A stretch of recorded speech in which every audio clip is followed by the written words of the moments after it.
Amorosa speaks out in an exclusive interview this morning and sets the record straight about her leaving the White House and the, quote, very interesting administration. We have all the details. Senator John McCain hospitalized due to side effects from his brain cancer treatment. Harvey Weinstein responds to Salma Hayek's claims that he threatened to kill her if she refused his demands. Find out what they're saying.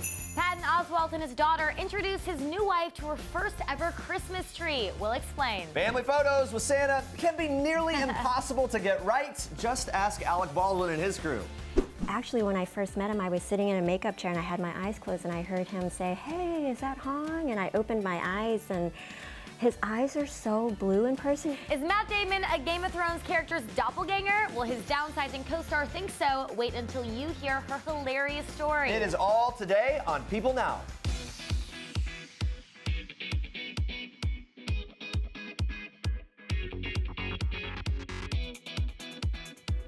Good morning, everybody. Happy Thursday. Welcome to People Now. Later on in the show, we're going to be catching up with country stars Kelsea Ballerini and Morgan Evans, telling us about which power couple they are taking marriage cues from. But first, we want to know, who are some of your celebrity hashtag couple goals? There we go. Still a thing. We're still doing it. Who are your celebrity couple goals? That's our question of the day. Use hashtag People Now to join the conversation. First, here's what you need to know and what's trending today. Watch this. So you resigned, you weren't fired as being reported. And you know, I like to hear all of these interesting tales, but I have to tell you that they're 100% false. Yeah, there you have it. Amorosa Manigault-Newman setting the record straight on Good Morning America today about her resignation from what she called a, quote, very interesting administration. Those tales, as Amorosa put it, refer to multiple sources reporting Wednesday that Amorosa did not leave the White House voluntarily, including White House correspondent April Ryan, who has feuded with Amorosa in the past. Ryan told People that there was, quote, drama that involved Amorosa cussing before she was removed. A White House official also told the Washington Post that she did not voluntarily resign and was escorted off the premises, while the Wall Street Journal reported she was, quote, physically dragged and escorted off the campus Tuesday evening. But on GMA this morning, Amorosa corroborated Secret Service reports that no escort was needed, and she clarified that they have only restricted her access to certain parts of the White House complex in the wake of her resignation. Amorosa also confirming White House Press Secretary Sarah Huckabee Sanders' claims that her departure will not be effective until January 20th, 2018. Sanders did not address whether Amorosa will continue to earn her taxpayer-funded salary if she no longer has access to the White House compound. Now, as for why Amorosa decided to resign, she addressed that question as well in her interview. Watch. Because I am serving until the 20th, I have to be very careful about how I answer this. But there were a lot of things that I observed during the last year that I was very unhappy with, that I was very uncomfortable with, things that I observed, that I heard, that I listened to. I can expand upon it because I have to still go back and work with these individuals. But when I have a chance to tell my story, Michael, quite a story to tell. As the only African-American woman in this White House, as a senior staff and assistant to the president, I have seen things that have made me uncomfortable, that have upset me, that have affected me deeply and emotionally, that has affected my community and my people. And when I can tell my story, it is a profound story that I know the world will want to hear. Wow, and yeah, the world does want to hear it. She may not be spilling the tea just yet, but a source close to Amorosa's camp says the controversial reality TV figure felt increasingly unhappy with the way the Trump administration was handling racially charged issues. The source saying, quote, she is leaving because the pressure of being the only high-ranking African-American woman in the Trump administration got to her, particularly after the protests in Charlottesville, the kneeling tweets, and Roy Moore. The source adding, quote, this Roy Moore thing put her over the top. That, of course, referring to Alabama Senate candidate Roy Moore, who said America was great during slavery and whom Trump supported in the race against Democrat Doug Jones. Jones won Tuesday night thanks to a tremendous turnout of African Americans who overwhelmingly cast their votes for him. And Twitter went wild after the news broke about Amorosa's resignation. This person envisioning what Amorosa being escorted out of the White House may have looked like, or could have, potentially. Comedy Central's The Daily Show tweeting out this grid of White House staff asking who will be the next to go and calling it the celebrity a president. You get it? It's a play on words. This tweet is so appropriate after Amorosa's GMA interview this morning. Tyler Box 12 imagining Amorosa working on her tell-all book, which I think lots of us would be interested in reading. Really, just type it away. Find out soon as she's done, that thing is going to release. Wow. Kermit the Frog, really getting it there. All right, let's move on to this, guys. On a much more serious note, Senator John McCain has been hospitalized to treat side effects related to his cancer therapy. The 81-year-old politician is currently receiving treatment at Walter Reed Medical Center in Bethesda, Maryland. According to a statement released by his office on Wednesday, McCain, quote, remains grateful to his physicians for their excellent care and his friends and supporters for their encouragement and good wishes. Senator McCain looks forward to returning to work as soon as possible. Now, McCain, who's served in Congress since 1982, announced in July that he was diagnosed with stage 4 glioblastoma just days after undergoing a craniotomy to remove a blood clot above his left eye. News of the senator's recent hospitalization arrived the same day as his daughter Meghan McCain's heartfelt discussion with Joe Biden on ABC's The View. The former vice president, whose son Beau died of glioblastoma in 2015, switched seats to comfort an emotional Meghan, reminding her to stay hopeful throughout the difficult road ahead. The thing that I found was, and Beau insisted on, your dad's going to insist on, is you've got to maintain hope. There's hope. Hope is, you have to have hope. Yeah, very touching moment there. Despite the senator's grim diagnosis, McCain told People it was a dream come true to walk Meghan down the aisle as she married Ben Dominic on their Arizona ranch November 21st. The politician will continue his work in Washington, D.C. and forge ahead with a planned 2018 memoir. Although the cancer treatment is, quote, still a fight, McCain ultimately feels at peace. He says, I have been so fortunate to have the life that I have had, full of time and adventure and excitement. I've been a small bit of American history, so I think if there's something on my tombstone, it'll be he served his country, and hopefully you add one word, honorably. And now we move on to this. Harvey Weinstein is speaking out, addressing actress Salma Hayek's claims that he once threatened to kill her when she refused his advances. In a statement issued to People, Weinstein, via his reps, denies, quote, all of the sexual allegations as portrayed by Salma, though the movie mogul does admit to, quote, boorish behavior. In her emotional New York Times op-ed published on Wednesday, Hayek, who worked with Weinstein on the 2002 Oscar-winning film Frida, described in great detail how Weinstein allegedly showed up at her hotel room at all hours of the night, demanding to be let in, as well as demanding to take a shower with Hayek, to watch her take a shower, to give her a massage, and even trying to perform oral sex on her. She says that she resisted in each of these occasions, writing in her op-ed, quote, I don't think he hated anything more than the word no. Hayek goes on to add, quote, the range of his persuasion tactics went from sweet-talking me to that one time when, in an attack of fury, he said the terrifying words, I will kill you, don't think I can't. Hayek admits that she eventually caved into one of his alleged demands to incorporate a full frontal sex scene with another woman into the movie Frida. Hayek says the decision wasn't easy for her, but ultimately she said yes for the sake of the project, writing, quote, I had to say yes. By now, so many years of my life had gone into this film. We were about 5 weeks into shooting, and I had convinced so many talented people to participate. How could I let their magnificent work go to waste? Hayek recalled filming the scene, saying that she had a, quote, nervous breakdown on set. She writes of that moment, quote, it was not because I would be naked with another woman. It was because I would be naked with her for Harvey Weinstein. Frida would go on to gross $56 million worldwide and win 2 Oscars. In Weinstein's full statement, his rep says, quote, Mr. Weinstein does not recall pressuring Salma to do a gratuitous sex scene with a female co-star, and he was not there for the filming. However, that was part of the story, as Frida was bisexual. The statement goes on to add, quote, all of the sexual allegations as portrayed by Salma are not accurate, and others who witnessed the events have a different account of what transpired. Now watch this. Well, my husband, for sure. He comes to mind. Kevin Costner, Robert De Niro, Harrison Ford. How's that? Yeah, that's actress Annette Bening listing off her favorite male movie co-stars Wednesday night at the Museum of Moving Image, where she was being honored for her work in film. But the Oscar nominee noticeably left her famous American Beauty co-star Kevin Spacey off the list after serious sexual harassment allegations have been made against him, leaving his career and legacy tarnished as a result. But when the actress was asked if American Beauty was now shadowed by the Spacey allegations, she responded, quote, not for me, but maybe for other people. She went on to say she was lucky to have been in the film. Bening went on to open up about the widespread sexual misconduct scandals in Hollywood, saying this.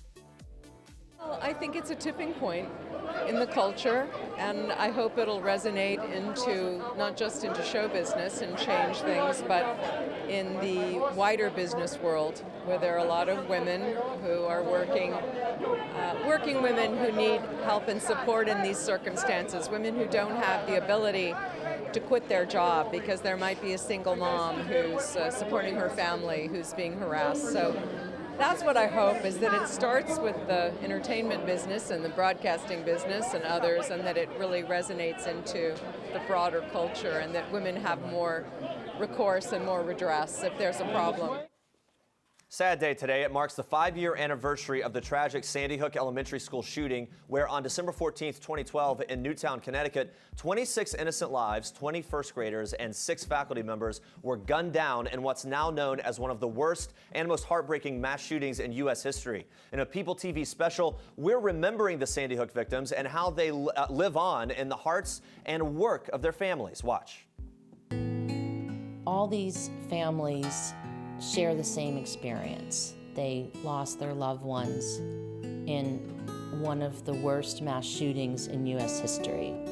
Our hearts are broken today for the parents and grandparents, sisters and brothers of these little children, and for the families of the adults who were lost.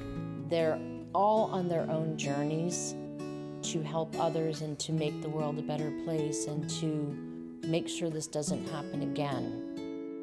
There's a connection that you just cannot explain, where trying to talk to someone that wasn't there, there's just the level of understanding cannot be there. As time goes on, it doesn't get any easier, and I accepted it right when it happened. I didn't like it, I knew I couldn't change it, but I wasn't gonna let it ruin my life or destroy my life any more than it already has. This shooting stunned the country because so many young children were shot and killed that day. And it's kind of become a touchstone for the country, because we hoped with Sandy Hook that this would be the last mass shooting, and as we've seen, it clearly has not. Yeah, so sad and really a compelling special there on PeopleTV. Of course, Sandy Hook is trending on Twitter right now.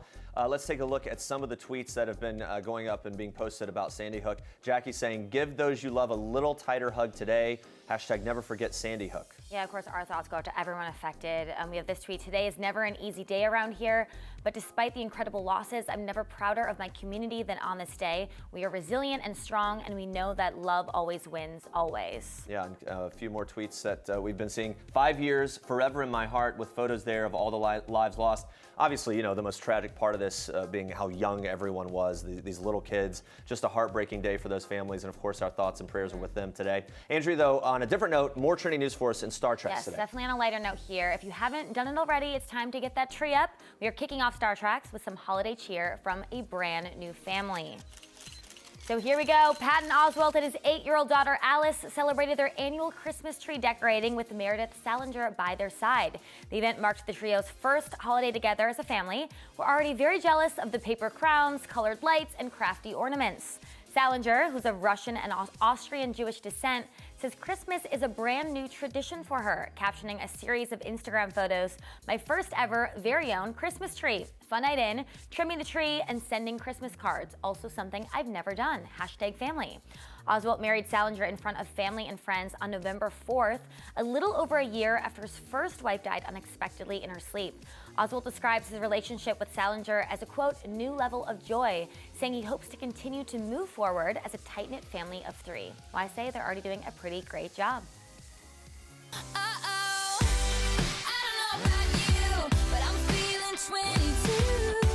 Well, she's not feeling 22 anymore because Taylor Swift just turned 28 on Wednesday, and her squad was there to celebrate with her, well, on social media at least. Selena Gomez posted this cute video of the two of them together with the caption, I'm glad you were born. You write all the thoughts some aren't able to articulate. Me. Thank you for giving a voice to this world that is authentic and inspiring.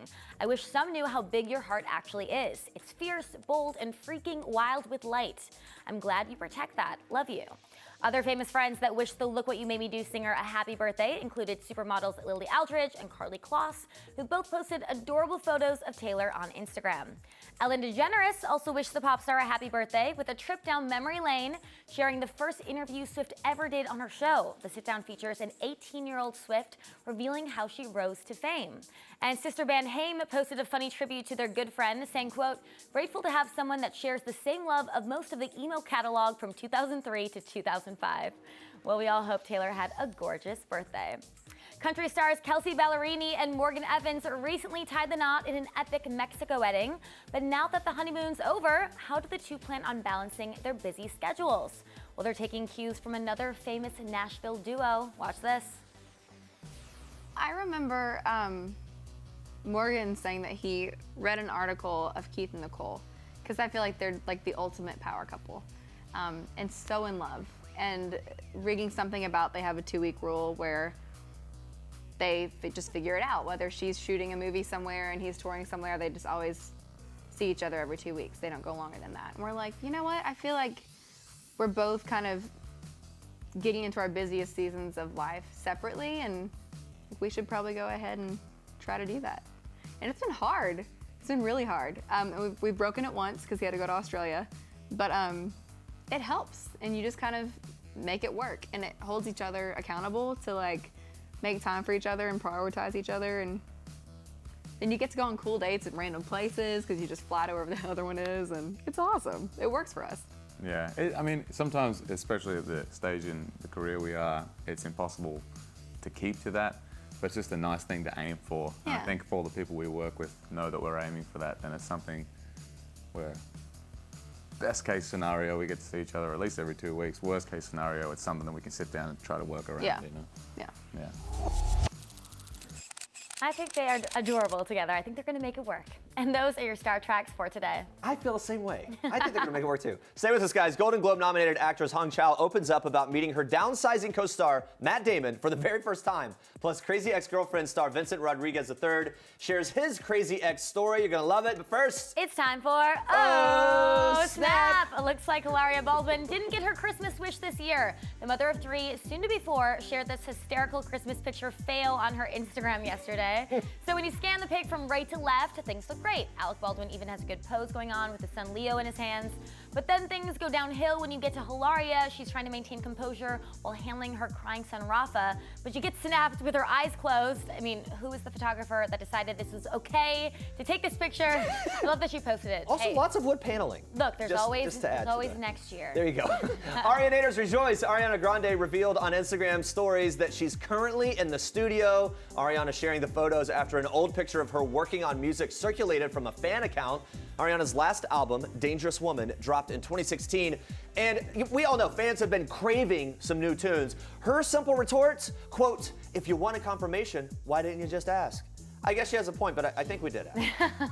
Well, the holidays are in full swing, which means it's time to trim the tree.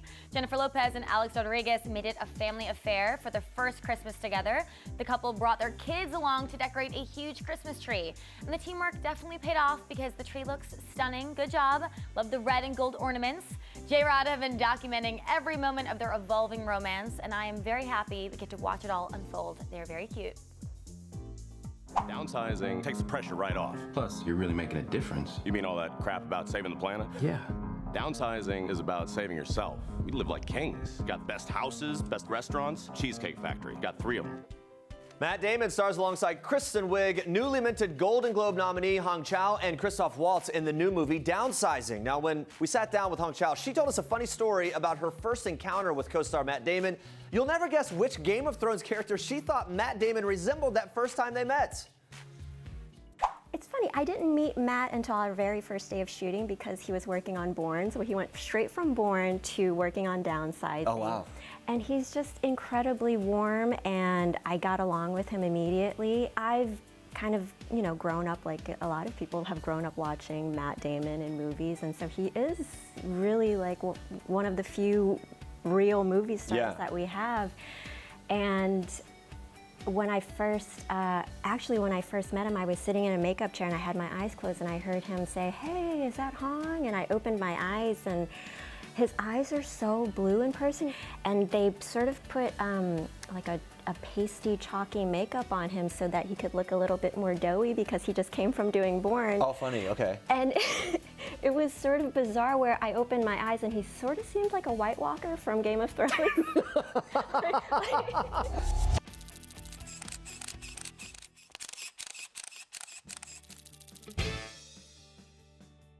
It was weird because Zach was like this, and his arm was as big as my photo. Oh my God. And I just thought that was so funny, and all I could think was, I was Indian Brave number 3 while you were John in Peter Pan at PCPA, where I went to college, because he's from Arroyo Grande. Yeah. And so that was when I met Zach, and so it's just funny. Now we're on the same page. Honestly, the first thing I thought was, I have to get enough copies for my mom. That's sweet. Because she's gonna want them. She's gonna want multiple. Yeah. Don't worry, Mom, I have more on its way.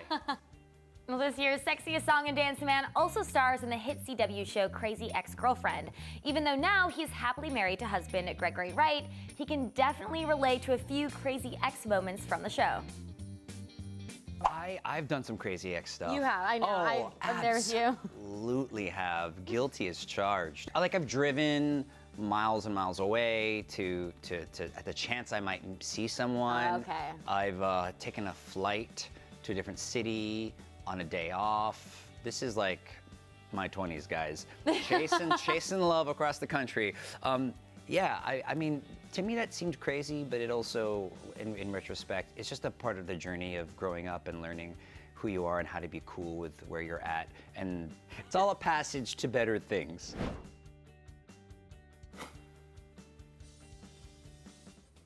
Well, guys, Prince William, Kate Middleton, and Prince Harry joined Prince Charles to lead the tributes and memorials to the families and victims of the Grenfell Tower tragedy that happened this past summer. It's been 6 months since 71 people died in that inferno that happened on June 14th. Camilla, Duchess of Cornwall, also was in attendance. Members of the royal family have made several visits to the community to show their support for ongoing efforts to help those affected by the fire and to praise the emergency workers who bravely stepped in on the night of the tragedy and in its aftermath. Queen Elizabeth and Prince William visited the site just 2 days after the fire happened, and William, Kate, and Harry's Royal Foundation set up a community hub to provide additional help to the locals affected. The multi-faith service held at St. Paul's Cathedral has been designed to remember the lost, show oneness with the bereaved and survivors, and to thank all those who assisted at the time of the incident and ever since. The tragedy has been called a day of national mourning by the local member of parliament. Leanne Peterson is spreading holiday cheer to teen girls in foster care, one stocking at a time. Stockings from Karen is a nonprofit organization whose mission is to give the gift of self-esteem to teen foster girls through annual deliveries of special Christmas stockings. With the help from different organizations and her team of Santa's elves, Leanne has made the holidays even brighter in her community. Well, Leanne joins us today. Hello, Leanne. How are you doing?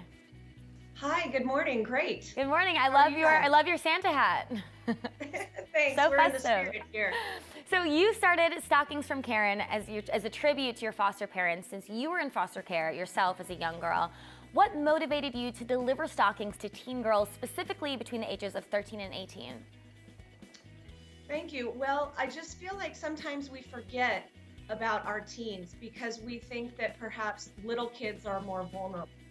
But the truth is, these teens need the same love and care as the little ones do. And I also noticed that at the holidays, there are very few programs out there for teens. You see a lot of programs for little kids like Toys for Tots, but very few things out there for teens. Yeah, and you work with a couple of corporate partners, even your family of Santa's elves, to help out during the holiday season. Can you tell us the preparation that goes beyond coordinating and delivering these stockings every year? Sure. We're looking for sales on stocking stuffers all year round, but our really busy time is between mid-November and mid-December, which is when we organize the supply drives. That's when we do our stocking stuffing parties, and that's when we collect donations. So we're sort of in the middle of that right now. And the stockings from Karen, they're customized. You mentioned there are 4 different themes for these stockings. So what are the fun themes that you have? Yes, thank you. We have 4 themes: fashion, academic, sports, and music. And that's because we feel like the key to a good stocking is that it has something in there that's specific to the young lady and lets her know that you know what she's into and what she likes. I can imagine that you bring a huge smile to these girls' faces once they receive a stocking. What's the message you'd like to give to everyone receiving stockings from Karen this holiday season? And also, what can people do to help out?